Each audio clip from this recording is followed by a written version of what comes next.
একটা ভয়াবহ একটা দানবীয় একটা পরিবেশ থেকে আমরা বেরিয়ে এসেছি।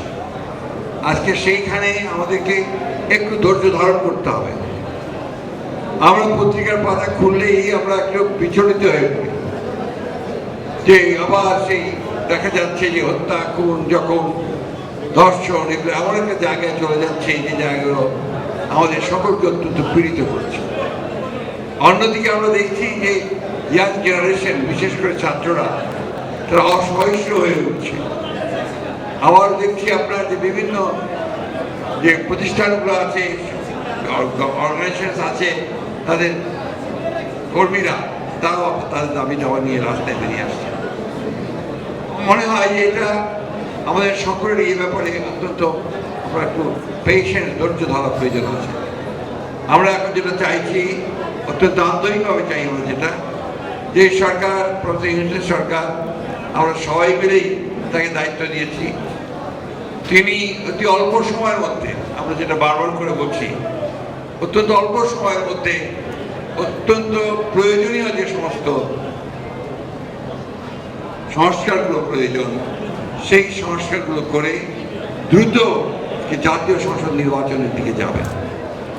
কারণ আমরা যেটা লক্ষ্য করেছি অতীত অভিজ্ঞতা থেকে, যে যত দেরি হবে তত বেশি আবার এই বাংলাদেশের পক্ষে যে শক্তি, সেই শক্তি পরাজিত করবার জন্য এই বিরুদ্ধ শক্তি, অর্থাৎ ফ্যাসিস্ট শক্তিরা আবার মাথা চাপা দিয়ে উঠতে শুরু করেছে ইতিমধ্যে।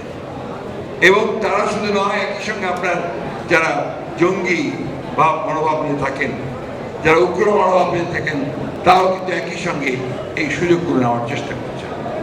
আজকে তাই আমরা মনে করি যে যত দ্রুত নির্বাচন হবে, যত দ্রুত জনগণের নির্বাচিত প্রতিনিধিরা পার্লামেন্টে আসবেন, পার্লামেন্টে এসে তারা একদিকে দেশ পরিচালনা করবেন, অন্যদিকে তার অন্য যে বাকি সংস্কারগুলো রয়েছে, যেটা অত্যন্ত প্রয়োজনীয় এবং যেটা আমরা করা প্রয়োজন, সেটা আমরা সবাই মিলে একসাথে করতে পারব। হাসিনা সরকারকে পরাজিত করে, বিতাড়িত করে আমরা স্বাধীনতার আস্বাদ পেয়েছি। আমরা মনে করছি যে এখন আমাদের যেটা সবচেয়ে বেশি প্রয়োজন, এটাকে সুসংগত করা। হাসিনা সরকার রাষ্ট্রের এবং গণতন্ত্রের প্রতিটি প্রতিষ্ঠানকে ধ্বংস করে দিয়ে গেছে। এমন কোনো প্রতিষ্ঠান নেই যে যেখানে সেই অক্ষত রাখার ব্যবস্থা করেছে। একদিকে পলিটিক্যাল স্ট্রাকচার নষ্ট করেছে, অন্যদিকে ইকোনমিক স্ট্রাকচারকে ধ্বংস করে দিয়েছে। এই যে একটা ধ্বংসস্তূপ, এই ধ্বংসস্তূপ থেকে এটাকে গড়ে তোলা কিন্তু এখন আমাদের দায়িত্ব।